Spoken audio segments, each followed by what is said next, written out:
According to me, it's definitely a mental health disorder.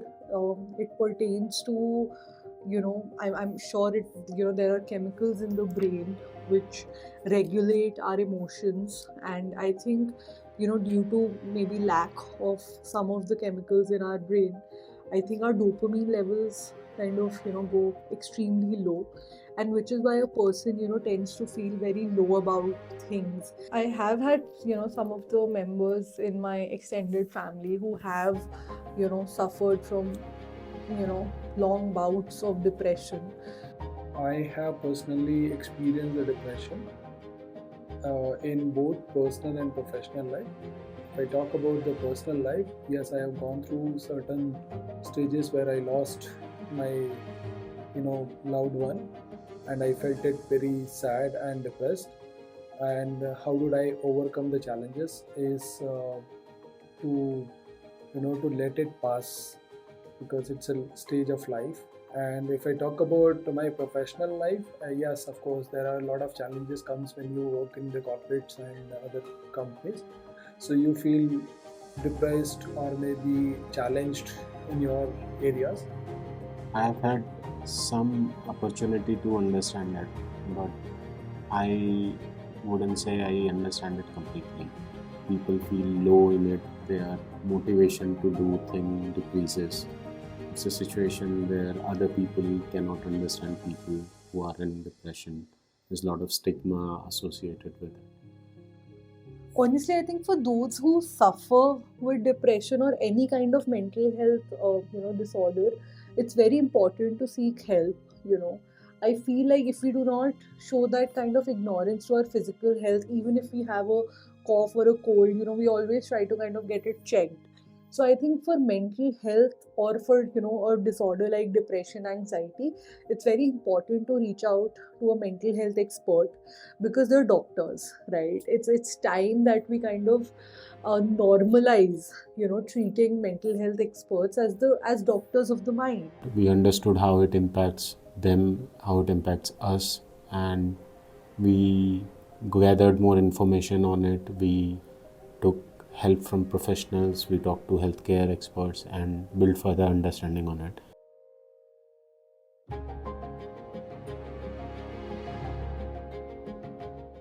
You just saw 3 people who shared their understanding about depression.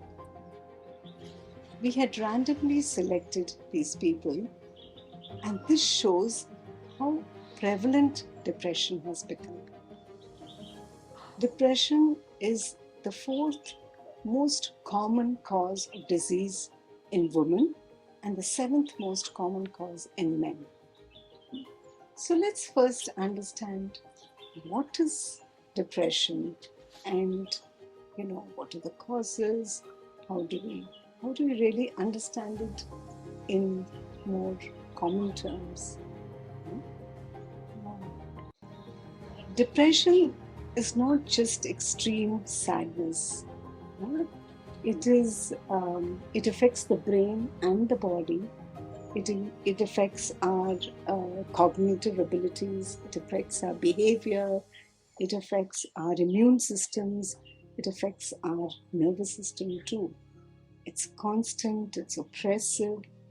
It impacts our daily functioning of our work, in school, our relationships. It starts impacting our entire life. And I think it's important also to understand that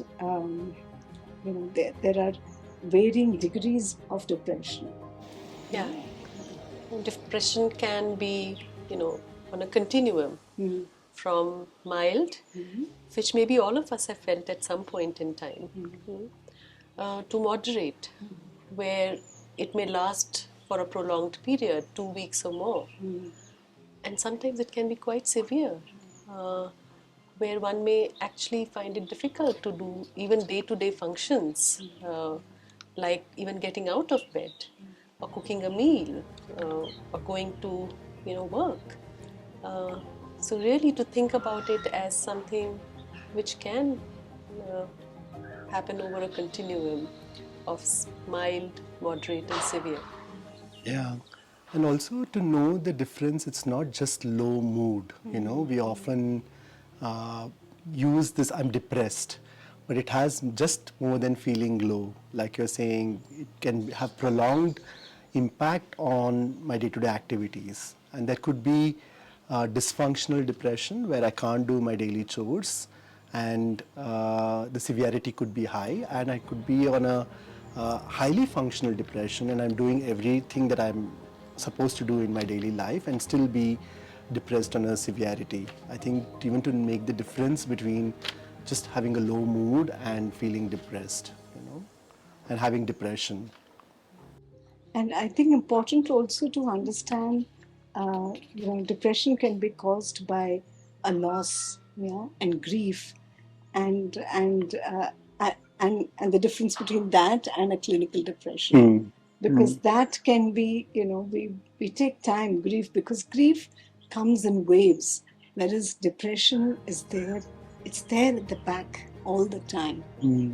So understanding these differences is also helpful for people going through it, and even people who are living with the person who's depressed. Yeah.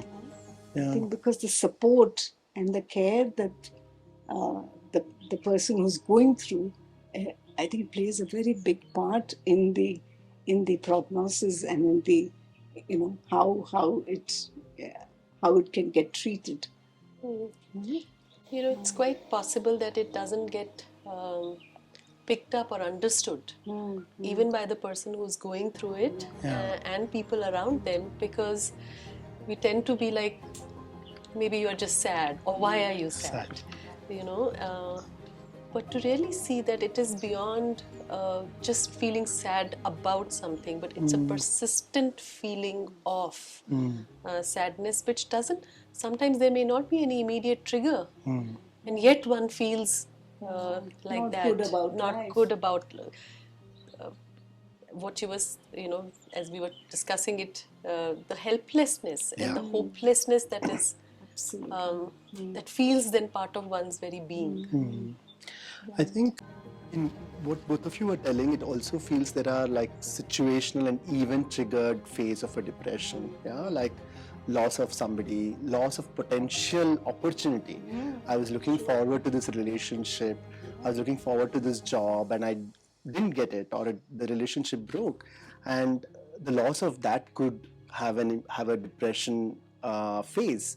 And there is a prolonged, for no reason, like what you were saying, Gunjan, that it is there like the dark clouds. I think one of the famous modern love series, first series, Anne Hathaway says in her character, saying it's like the dark cloud which just comes and takes over. So I think to also recognize depression can be caused because of a situation, prolonged trauma, or just there because of our early influences, And big events like big COVID. Yeah.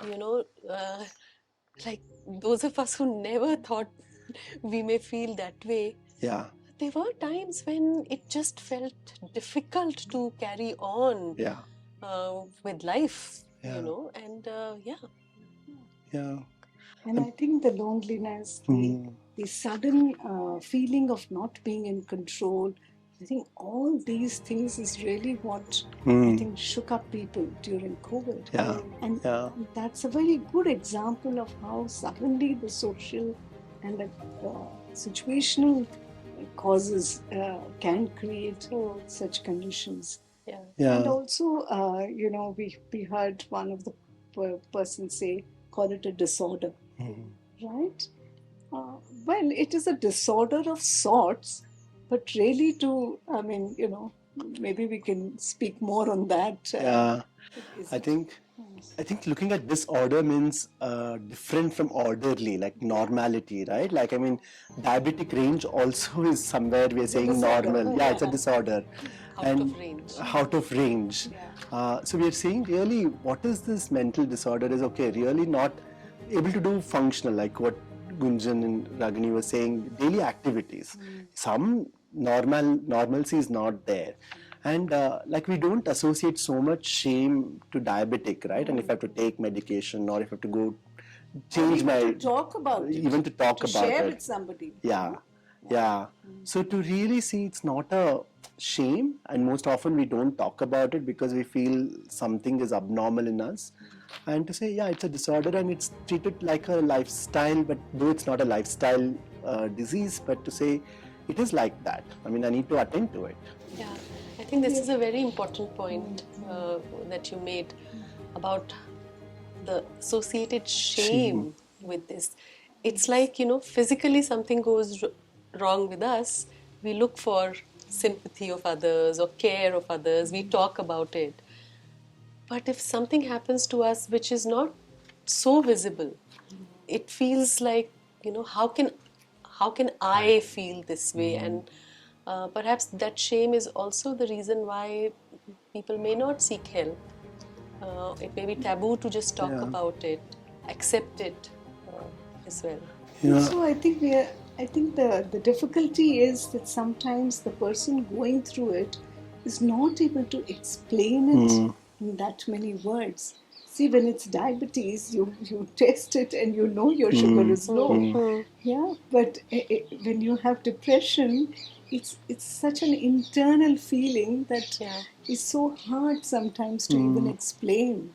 You know, I was thinking about when you were saying one is not knowing that how to find out whether I'm depressed, because there's a spectrum of people say I'm depressed, and the spectrum of people going through depression doesn't know that they're depressed. And I was thinking, okay, why do we feel shame? Like, when you were saying, shame of what? Not being normal, and not being normal means what? That I can't perform. And I think that's where the contextual part also is, right? If you're living in a forest as a community, every day wake up to forest and don't do anything, I don't think we would be not okay sharing, today I don't want to get up and go for hunting, right? But I think we are in a society which is capitalistic and having an idea of success which is performance oriented. I mean, that also adds up to the feeling of shame when I'm not able to get up and have a productive day. Like productivity is given so much importance. Absolutely. I think this performance part and what role it may play, or how success is seen, in our context, it just came to my mind, Deepak, about students. Yeah.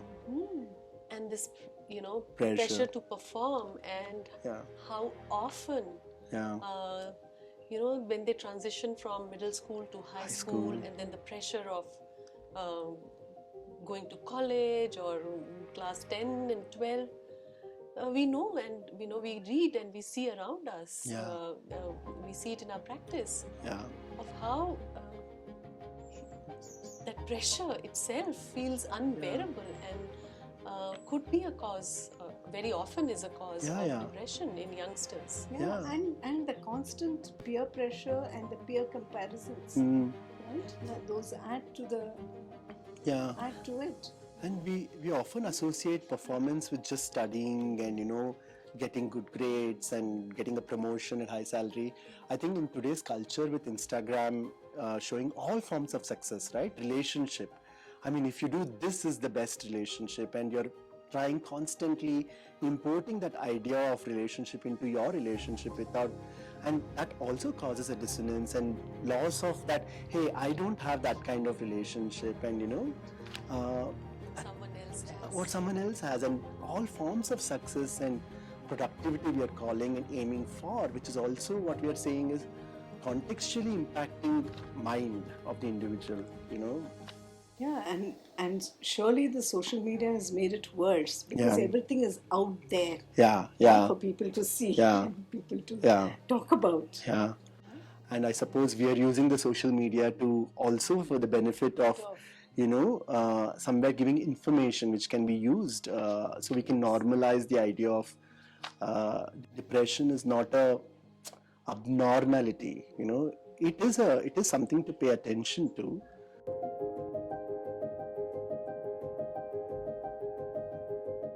I want to bring attention to that word overcome. Yeah.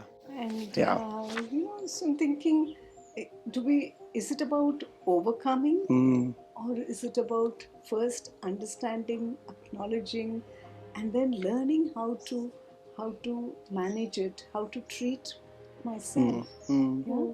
And that's where first the understanding of the professional health, psychiatry versus psychotherapy. Maybe Gunjan, you can throw light Yes, on that. I want to talk about that, but before that, just this overcome, it's, if I have diabetes, I don't sit there saying I'm going to overcome it. Okay, I'll manage. We'll make lifestyle changes and we'll manage. But somehow, when it comes to emotional well-being, mental well-being, there is a certain notion we have that we can will ourselves to change it. Yeah. And I think it puts added pressure, because then we are saying, I can do something about it on my own and be able to change it, which is not true. Somebody Which is not realistic which is either. not Not realistic realistic either. either. There is a physiological aspect to depression. There is something that happens, chemical changes, the hormones within the body, the neurological system, how it responds to certain things.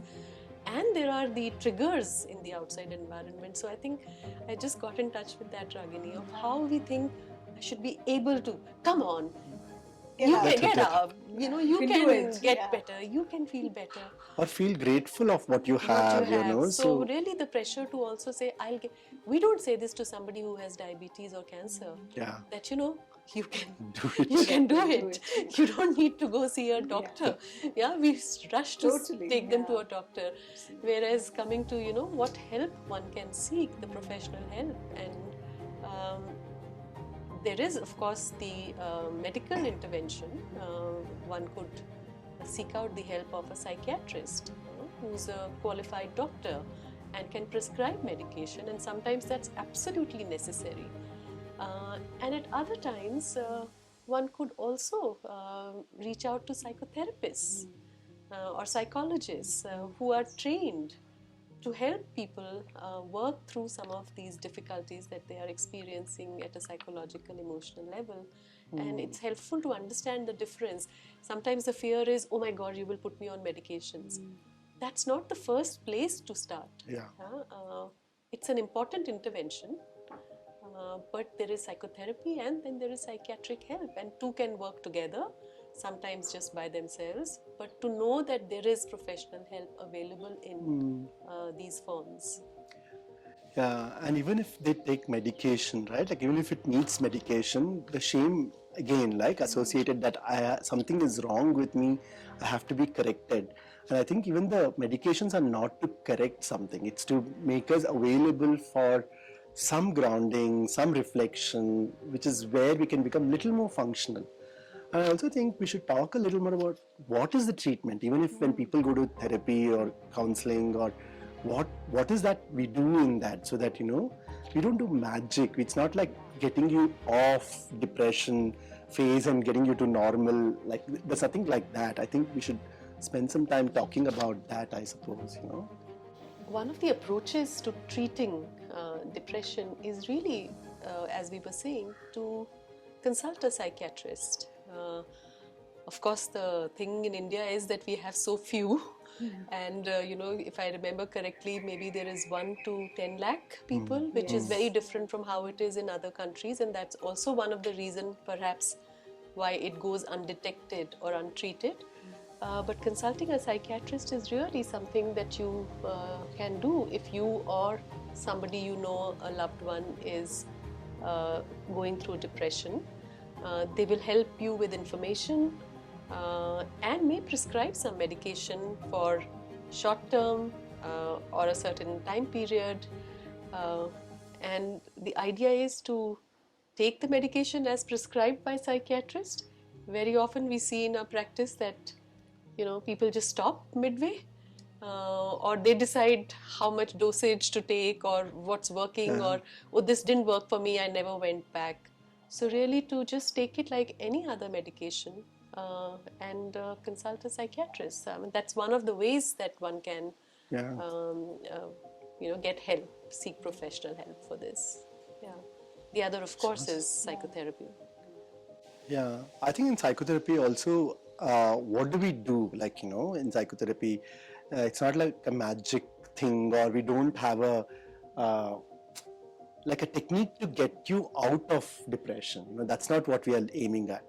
I think most often why we're not able to meet this hopelessness or the grief or the despair of life is because when we talk to people outside, it's usually they give suggestions, they give advice, or with their own biases, just judge you, maybe with a lot of love and care.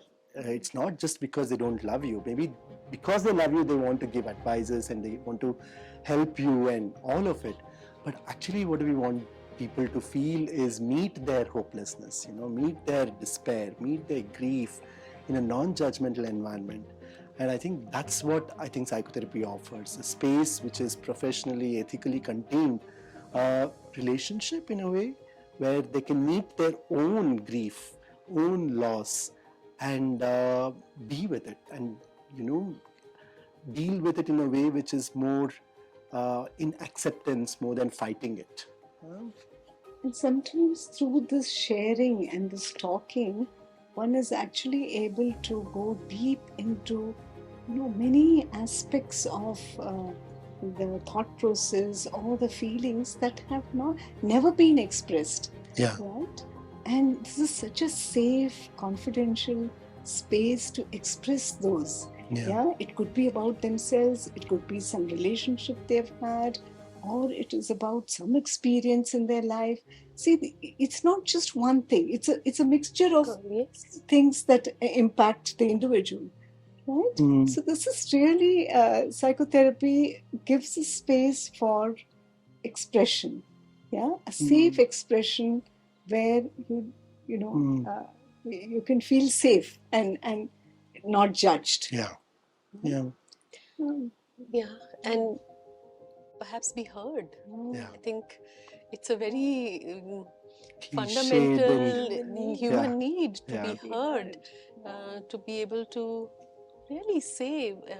And I think in our changing context, at least in urban areas where it is more nuclear families, or we see many young adults who move away from homes, start work, start living on their own in cities, and really struggle in the absence of having someone they can talk to, somebody who they can trust. And so I think just finding a therapist where one can work through this. And I think another point which I wanted to highlight also is this cause and effect. Most often when we go through this phase, and clients and us as practitioners can get caught in, okay, what is the root cause of it?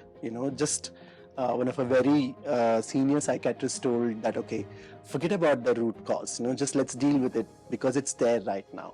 I think that way we also provide a space just to make space for right now what's emerging. And in fact, research shows that there is actually no one root cause. Defined cause for depression. It is a mixture of several factors that cause it. So I think really for us, I think the message that we want to give our viewers is that you don't have to suffer this alone. Do seek help. Seeking help is your right. And together with a therapist, you can, with proper treatment, you can help yourself. You can, manage your life in a much better way.